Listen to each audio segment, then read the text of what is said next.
Mesdames et messieurs, la fête nationale est une bonne occasion pour réfléchir à la qualité des liens qui nous unissent. Ces liens sont précieux. Ils sont aussi constamment mis à l'épreuve. Nous vivons dans un monde interconnecté, hyper connecté. Les médias sociaux nous rapprochent. Les progrès de l'informatique et de l'Internet sont fascinants. Ils ont un impact fondamental sur nos vies, sur notre travail. Ils offrent un excellent atout pour affronter les défis de la globalisation et rendre notre monde durable.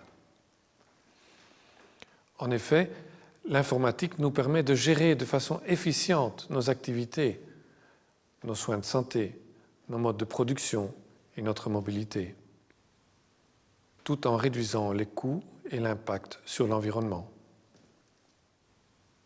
Mais cette hyperconnexion comporte aussi des zones d'ombre. Parfois, le monde virtuel envahit notre vie et s'impose à nous sans que nous l'ayons réellement décidé. Ayant constamment réduit le temps et l'espace, il nous pousse à vouloir tout de suite.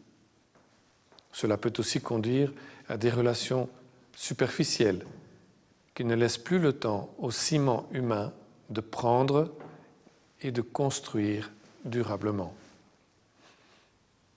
Par ailleurs, la surinformation nous arrive souvent sous la forme d'un prêt-à-penser, préformaté. Elle risque à certains moments de prendre le pas sur une réflexion plus personnelle.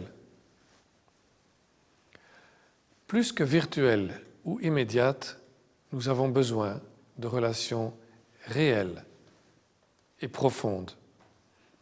Elles seules développent la personnalité et l'esprit critique, encouragent à donner le meilleur de soi-même. Elles seules permettent au talent de s'exprimer pleinement et à chacun de trouver sa place dans la société.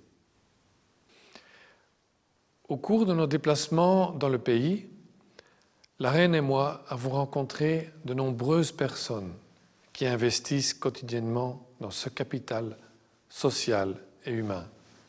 Je pense par exemple à ces écoles et à ces entreprises qui stimulent la créativité et l'initiative. Je pense à ces réseaux d'entrepreneurs qui aident des jeunes à lancer leur propre entreprise. Je pense à ces associations qui, à travers le sport, le théâtre ou d'autres activités, aident des personnes fragilisées à se donner un nouvel élan. Toutes ces initiatives se fondent sur des relations vraies qui sont une source d'énergie humaine renouvelable pour notre société. De même, il est essentiel de créer des liens réels, forts et sincères entre les peuples. J'ai à nouveau pu le constater lors de notre visite d'État en Chine. Avec les autorités fédérales, les ministres-présidents régionaux et une centaine d'hommes d'affaires et de recteurs d'universités, nous avons avant tout cherché à entretenir un espace de confiance dans l'intérêt des deux pays.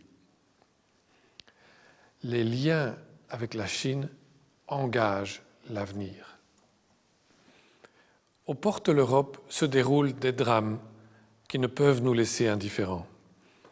Des guerres civiles y sévissent, des États se désagrègent, des milliers de réfugiés affluent.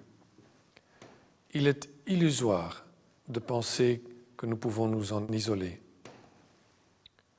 L'Europe se doit de soutenir, dans les pays qui l'entourent, les forces qui prônent la participation politique et le partage économique. Je voudrais enfin vous parler des liens entre les peuples d'Europe. Après des siècles parsemés de guerres, s'est créée entre Européens une union dont bénéficient tous les pays qui en font partie. L'union permet un enrichissement mutuel unique des peuples et des cultures.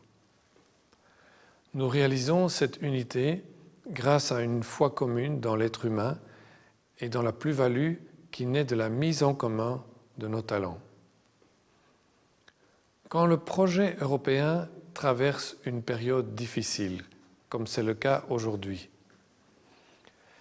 évitons que nos pays ne se dressent les uns contre les autres. Au contraire, approfondissons les liens qui nous unissent sur base d'une confiance retrouvée.